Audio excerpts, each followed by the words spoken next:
നമസ്കാരം. Aroor vision news ചാനലിലേക്ക് സ്വാഗതം. പട്ടികജാതി പട്ടികവർഗ വിഭാഗത്തിന്റെ ആനുകൂല്യങ്ങൾ ഉടൻ അനുവദിക്കണമെന്നാവശ്യപ്പെട്ട് അരൂർ പഞ്ചായത്ത് ഓഫീസിന് മുന്നിൽ ഇന്ത്യൻ നാഷണൽ കോൺഗ്രസിന്റെ പ്രതിഷേധ ധർണ നടത്തി. ഭാരതീയ Dalit Congress Aroor south north മണ്ഡലം കമ്മിറ്റികളുടെ നേതൃത്വത്തിൽ അരൂർ പഞ്ചായത്ത് ഓഫീസിന് മുന്നിൽ പ്രതിഷേധ ധർണ നടത്തി.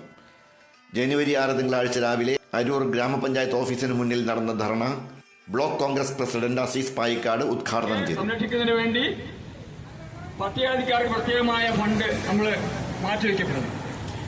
ബാക്കി 70% ഫണ്ടാണ് മറ്റു കാര്യങ്ങൾക്ക് വേണ്ടി ഇവിടെ ചെലവഴിക്കുന്നത്. പട്ടികജാതി ഫണ്ടിൽ നിന്നും ₹1 പോലും ജനറൽ ഫണ്ടിലേക്ക് മാറ്റാൻ കഴിയില്ല. അതേപോലെ തന്നെ പട്ടികജാതിക്ക് വേണമെങ്കിൽ ഇങ്ങോട്ട് കൊടുക്കാം, എത്ര വേണമെങ്കിൽ നമുക്ക് കൊടുക്കാൻ കഴിയും. പക്ഷേ കഴിഞ്ഞ കുറെ നാളുകളായി ഇപ്പോ ഏതാണ്ട് പഞ്ചായത്തിന്റെ കാലാവധി തീരാനായി. 4 വർഷക്കാലമായി ഒരു വികസന പ്രവർത്തനം നടക്കുന്നില്ല എന്നുള്ളത് എനിക്ക് നിങ്ങൾക്കൊക്കെ പറയാതെ അറിയാം. ബഹുമാനപ്പെട്ട പഞ്ചായത്ത് മെമ്പർമാർ സി കെ പുഷ്പനും സി മനോഹരൻ അടക്കമുള്ള മെമ്പർമാർ, ജാൻകുട്ടി, അതുപോലെ തന്നെ സിമല്, ഇനി മനോഹരൻ അടക്കമുള്ള മുഴുവൻ നേതാക്കന്മാരും പഞ്ചായത്ത് കമ്മിറ്റിയിൽ പ്രശ്നങ്ങളുണ്ടാക്കി അവിടെ ഈ കാര്യം അവതരിപ്പിക്കുകയുണ്ടായി. താഴെ കുത്തിയിരിക്കുന്ന സംഭവം ഉണ്ടായി. അത്രയ്ക്ക് ഭീകരമായ ഒരു അന്തരീക്ഷമാണ് ഒരു പഞ്ചായത്തിൽ നടന്നുകൊണ്ട് അറിയാതിരിക്കാൻ നിവർത്തിയില്ലാത്ത അവസ്ഥയാണ്.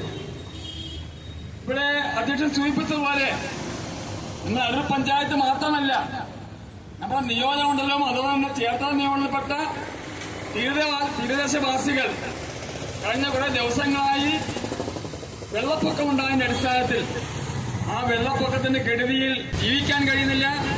നമുക്ക് മറ്റത്യാവശ്യമായിട്ടുള്ള മലമൂത്ര വിസർജനത്തിന് പോലും പോകാൻ പറ്റാത്ത സാഹചര്യത്തിലാണ് ഇന്ന് നമ്മുടെ തീരദേശവാസികൾ കഴിയുന്നത്.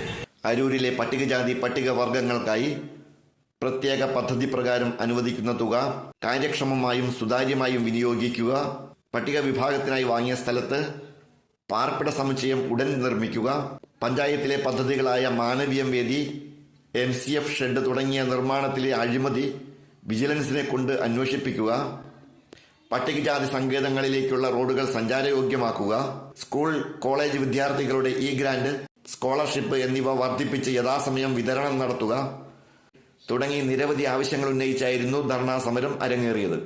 ഭാരതീയ Dalit Congress Aroor block president PR Viswambharan അധ്യക്ഷത വഹിച്ചു. BDC സൗത്ത് മണ്ഡലം പ്രസിഡന്റ് PK വിജയൻ സ്വാഗതം ആശംസിച്ചു. UDF കൺവീനർ CK രാജേന്ദ്രൻ മുഖ്യപ്രഭാഷണം നടത്തി. BDC നോർത്ത് മണ്ഡലം പ്രസിഡന്റ് CK ശശി നന്ദി പ്രകാശിപ്പിച്ചു. കോൺഗ്രസ് പ്രവർത്തകരായ CK പുഷ്പൻ, VK മനോഹരൻ, SM Ansari, TP Mohanan, VK Majeed, PA Ansar, MV Andappan, Shailajan Kattithara, Shyamlal, Joby തത്തങ്കേരി, CV Purushothaman, KK Shabu, Vijayan സൗപ്രണിക, Sinimol മനോഹരൻ, ദിവ്യ തുടങ്ങിയവർ സന്നിഹിതരായിരുന്നു.